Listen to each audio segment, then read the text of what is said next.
with not much to show for it. Zigzagging. And it's even worse. I see a lot of guys zigzagging. Let's take one guy from the USA as an example. He's a decent looking guy, girls like him, and he's getting very good reactions when he's approaching. When he's putting in the work, his game becomes better and his results are improving, but then he falls off the wagon and maybe he does 10 approaches a week for 2 weeks in a row, or maybe takes a break for a week or two. He quickly loses his day game skills and the results get worse. Then after a while he gets back on a course, puts in good volume, his game improves and he starts getting good results again. But he had to rebuild his game. When he complained about only having one lay from all the approaches he has done, I showed him his volume over the last few months broken down week after week and explained that he simply isn't doing the work. He simply isn't being consistent enough, and we have proof of it. Actually, he is one of the reasons I'm recording this podcast episode, to show him and similar guys how important consistency and good volume are. But don't get me wrong, this is absolutely normal.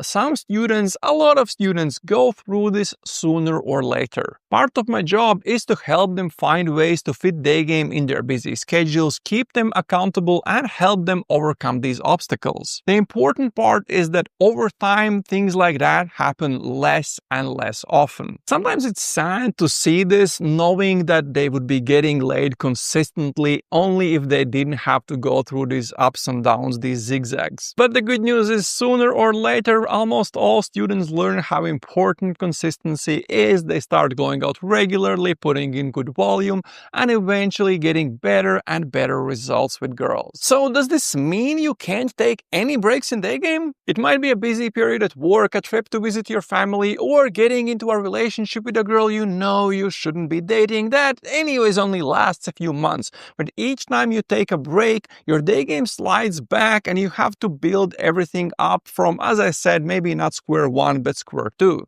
If your goal is to simply learn good day game fundamentals and improve your dating, then you can actually start becoming more chill once you have 8 day game lays with an open to lay ratio of 100 to approaches to 1 lay or better. If on the other hand you want to become really good at day game and have wild adventures with girls around the world, you can start becoming a bit more chill about your consistency and how much volume you're putting in after you get to 30 day game lays. This was a short clip from a podcast episode explaining why there are so many guys who keep day gaming on and off for years without much results to show for it, while at the same time there are guys who are getting amazing results with beautiful and interesting girls just a few months after they start learning day game. To check out the full podcast episode, click the link in description.